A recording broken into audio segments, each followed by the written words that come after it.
buenas, os damos la bienvenida a otra entrevista de este espacio que ha creado Editatum. Yo soy Ángela de Toro y hoy vamos a entrevistar a Sebastián Vázquez, que nos va a hablar de un tema que quizá no todos conocemos a fondo, que es el de budismo. Él ha escrito un guía a burros titulado, como hemos dicho, Budismo, y bueno, vamos a ver qué nos cuenta. Muy buenas, Sebastián. Hola, ¿qué tal, Ángela? Antes de nada, ¿qué relación guardas tú con el budismo? ¿Qué formación tienes? Bueno, a mí siempre me interesó el estudio de las religiones, digamos, es un Ujú. poco lo que me especialicé y naturalmente el budismo es una de las grandes religiones y está llena de matices, de bellezas, de sabiduría y por eso me interesé en ella. Ujú. ¿Y por qué decidiste escribir un libro sobre esto?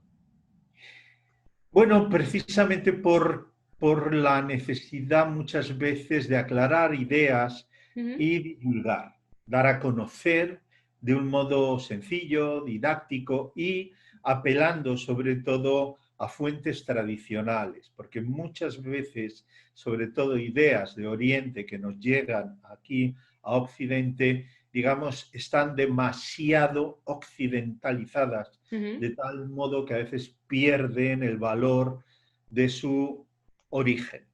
Por lo que crees que hay mucha desinformación sobre este tema. Sí, sí la hay, y en el budismo, que es una religión, por un lado, muy sencilla, pero lógicamente Ujú. estamos hablando de una religión de más de 2000 años de historia, pues lógicamente también dividida en distintas escuelas, etcétera, etcétera, y lógicamente durante estos 2000 años, más de 2000 años, ha creado, ¿no?, Ujú. potencia de pensamiento filosófico, lleno de matices, etcétera, etcétera. Y a veces muchas de estas ideas llegan aquí demasiado deterioradas, simplificadas y que, como digo, no guardan relación con un origen y hay sí una gran desinformación general. Ujú. ¿Qué beneficios puede aportarnos el budismo? El de toda la religión, en este caso con unas características específicas, una de ellas muy Ujú. práctica, y es por lo que triunfa en Occidente, que es la práctica de la meditación. La práctica de la meditación, que ya lo encontramos también en el hinduismo, pero es en sí mismo benéfica, es fácilmente practicable. Dos, el budismo tiene una enseñanza ética muy, muy fuerte, unos principios éticos muy importantes, ¿no? Y tres, un gran patrimonio de sabiduría en el ámbito tanto de la filosofía como de la espiritualidad. Ujú. En el libro comienzas hablando de, a ver si lo pronuncio bien, Siddhartha Gautama, ¿no? Sí. ¿Quién fue? El fundador del budismo, ¿eh? Era un príncipe del norte de la India, pues cuenta la leyenda que los astrólogos le habían hecho unas predicciones a su padre, total, que él no salía del reino, ¿no? Y Ujú. cuenta el cuento, ¿no?, el famoso viaje que hace él, ¿no?, que se escapa y se encuentra con el sufrimiento, con la muerte, con la miseria que él no había conocido, las paredes del palacio hacia adentro, ¿no? Sale entonces a buscar una respuesta, Ujú. ¿eh? Todo el budismo se basa, como digo en el libro, la pregunta que se hace el Buda. El Buda es un apodo, significa el despierto, el iluminado, ¿eh? Él dice, una de las afirmaciones del budismo, que el ser humano vive en una especie de sopor, ¿eh? Ese sopor, a su vez, le lleva al sufrimiento, porque es la pregunta que se le hace. ¿Por qué el ser humano sufre? Haciendo una distinción entre dolor y sufrimiento, Ujú. ¿eh? Él dice que el dolor es inevitable, yo me doy con un golpe en la rodilla, me duele, pero el sufrimiento es opcional, porque el sufrimiento está en la mente. Todo el budismo se desarrolla en base a ese descubrimiento de Buda de cómo vencer el Ujú. sufrimiento. Hay muchos conceptos clave para entender el budismo que explicas en el libro. ¿Quieres destacar alguno? El fundamental es este que he dicho, ¿eh? Es decir, su descubrimiento es que el hombre sufre, ¿no? Una verdad, y hay una razón por la que sufra. Él descubre la razón y a partir de ahí desarrolla su doctrina, que sería la segunda parte muy importante, que es lo que se llama el noble sendero óctuplo. Es decir, la forma que el Buda propone para que un ser humano acabe con su sufrimiento, no con su dolor, su sufrimiento. También hablas de conceptos como nirvana, que me llama a mí la atención. ¿Qué significa nirvana? El nirvana sería un estado, digamos, de paz sublime, un estado de vacío y un estado de paz tanto emocional, mental e incluso sensorial. Es lo que se llama un estado de beatitud y es un estado que provoca, digamos, también algo muy cercano a una felicidad trascendente. Este estado es cuando el ser humano alcanza, a través de las prácticas del budismo, entre ellas la meditación, alcanza, digamos, la anulación, ¿no?, de los deseos, de las aversiones y de la ignorancia, que son los tres grandes venenos mentales que provocan precisamente el sufrimiento. Tres grandes venenos y también hablas de tres grandes tesoros. Sí, sí, sí. Hay tres grandes tesoros que tienen que ver con las formas, ¿no?, de compensar esos venenos. Dicho de una manera, claro, es decir, el apego sería el desapego, pero en realidad tiene que ver con, como decía antes, con una praxis, con esa praxis que, como decía una de ellas, la más común, la más general, efectivamente, entre los monjes, la sangha, ¿no?, que es como se llama en budismo, pues, por ejemplo, es la sobriedad, ellos no tienen nada. Hoy en día, en la vida que nosotros tenemos aquí, no nos vamos a ir al monte, ¿no?, a vivir con una escudilla de lo que nos den, ¿no?, de limosna. Pero, por ejemplo, hay muchas prácticas, la práctica de la virtud ética y la práctica de la meditación, por ejemplo, sí son hoy en día ejecutables y posibles. Y en cuanto a la enseñanza budista, ¿qué hay que tener en cuenta? ¿Qué hay que saber de este concepto?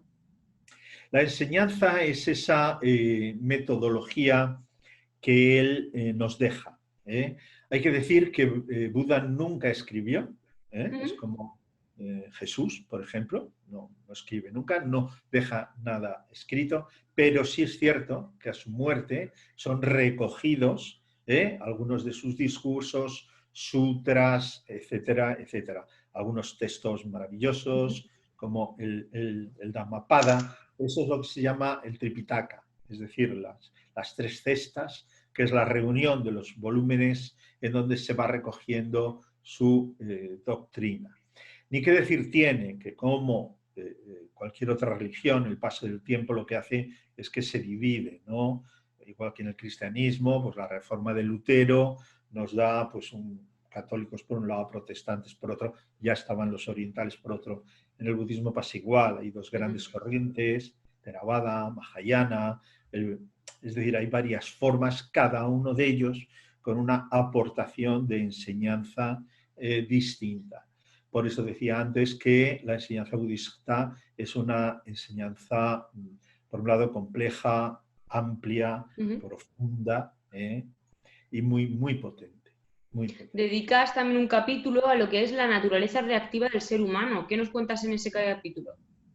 Claro, porque esta es la base de todo este pensamiento budista. Es decir, somos reactivos. Es decir, si nos insultan, ¿qué hacemos? Reaccionamos, ¿no? Claro. Con ira, con tristeza, nos halagan, reaccionamos. Recibimos una noticia que nos ha tocado la lotería, nos ponemos felices, que nos han puesto una multa de tráfico de 200 euros. Es decir, el ser humano, su mente está concebida para reaccionar. Y sobre reaccionar, el deseo, el apego, yo quiero algo, o no quiero algo, la aversión. ¿De acuerdo? Entonces, el hecho de conocer, por lo menos conocer la forma reactiva de cada mente, porque cada mente tiene, digamos, sus propios contenidos, es lo que plantea el budismo, pues se me ha olvidado decir que el budismo es una potente herramienta de autoconocimiento, ¿de acuerdo? Porque no todos reaccionamos, pero no todos a los mismos estímulos, de la misma manera, etcétera, etcétera. Entonces, esa concepción de la reactividad es muy importante en el budismo. ¿Y el budismo zen qué es? El budismo zen es un budismo particular que se desarrolla en Japón a través de todas las religiones, digamos, hacen viajes, ¿no? La religión budista marcha pronto de la India hacia el norte, pasa por Tíbet, donde junto con la religión propia de los tibetanos, la religión Bonpo, genera una forma de budismo diferente, o llamamos lamas, etcétera, etcétera, va a China y ahí junto con el taoísmo se hace una forma de budismo que se llama Chan. Ese budismo cruza y va a Japón. Ese budismo Chan, de hecho, Zen es una pronunciación del chino Chan, ¿no? Y ese llega a Japón. Este budismo es aceptado sobre todo por las clases altas, los samuráis, ¿no? Y también hay dos formas, sobre todo de Zen, uno más de clases altas, otro más para las clases, se extiende más en las clases más bajas, y ese es el budismo Zen. Este budismo, sobre todo, está muy, muy, muy enfocado casi exclusivamente a la meditación. También, naturalmente, se une con su propia religión, propia de Japón, el Shinto, que todavía existe, por eso hoy en Japón, cualquiera que lo visita, pues ve que allí conviven, ¿no?, estos shintoístas y budistas. Pues ese es el budismo zen. En el apartado del budismo zen hablas de la paz interior y el sosiego de la mente y ofreces prácticas para poder alcanzarlo, como por ejemplo dedicar tiempo a no hacer nada, explorar el modo no hacer, explorar el silencio. ¿Qué quieres resaltar de esto? Sí, estas son las prácticas comunes vinculadas a la meditación. Es decir, la meditación, que lógicamente se hace en silencio, la práctica de la meditación, digamos, una de las cosas que favorece es ir calmando el parloteo mental. Ese parloteo mental, una vez que se va calmando, tiene como efecto la práctica del silencio de un modo natural. Es decir, para un monje, pero no solo en este caso un monje zen, un monje cristiano, ¿no?, que también practica el silencio, tiene que ver con ese sosiego de la mente. Al final, si tú generas un entorno, por ejemplo, otro de los entornos propios del budismo zen es la práctica de la atención, tan importante en el budismo. Es decir, hay muchas disciplinas zen que tienen que ver con esa atención, que a su vez va unido, por ejemplo, a una forma estética, la ceremonia del té, ¿no?, una ceremonia propia, ¿no?, japonesa. Ahí es donde la atención es muy importante, esa estética, ese silencio mental. Es decir, todo se reúne de un contexto favorable siempre para que esa mente cada vez sea más clara, más limpia, más sosegada. La práctica del silencio que has dicho, o esta del no hacer. ¿Cómo entendemos no hacer? Te quedas debajo de un... Claro. No. Ese no hacer, que por ejemplo es un concepto originalmente chino, significa un hacer muy ligero, que no busca la inmediata recompensa del fruto de los actos. ¿De acuerdo? Es decir, es un hacer a su vez generoso.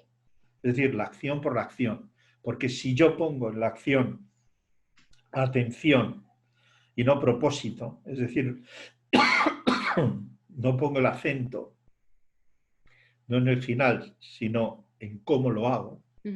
También hablas en el libro de prácticas para mejorar la relación con uno mismo. ¿Qué aconsejas?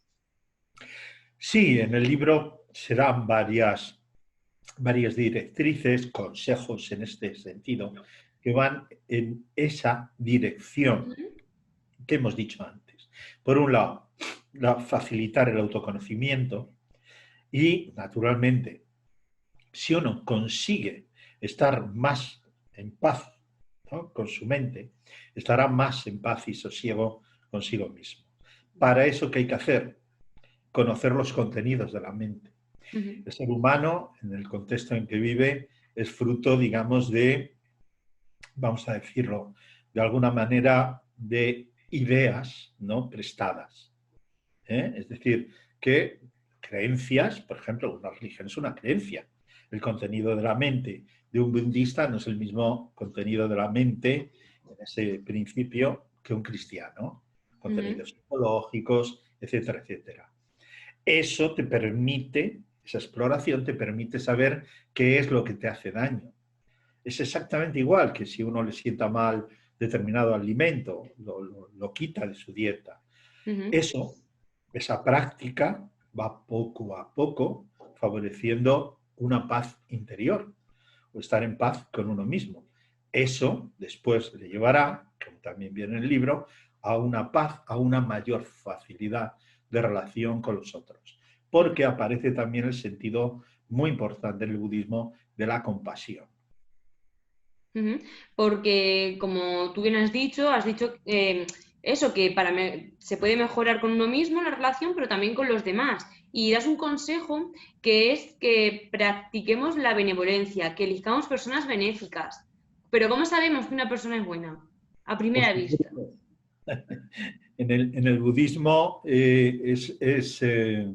mira, hay una frase de, si no recuerdo mal, de Confucio, que le preguntaron esto: ¿cómo distingues Ujú. las mejores personas de las peores personas? Confucio dice: las mejores personas son los que sacan lo mejor de ti mismo y te hacen a ti mejor.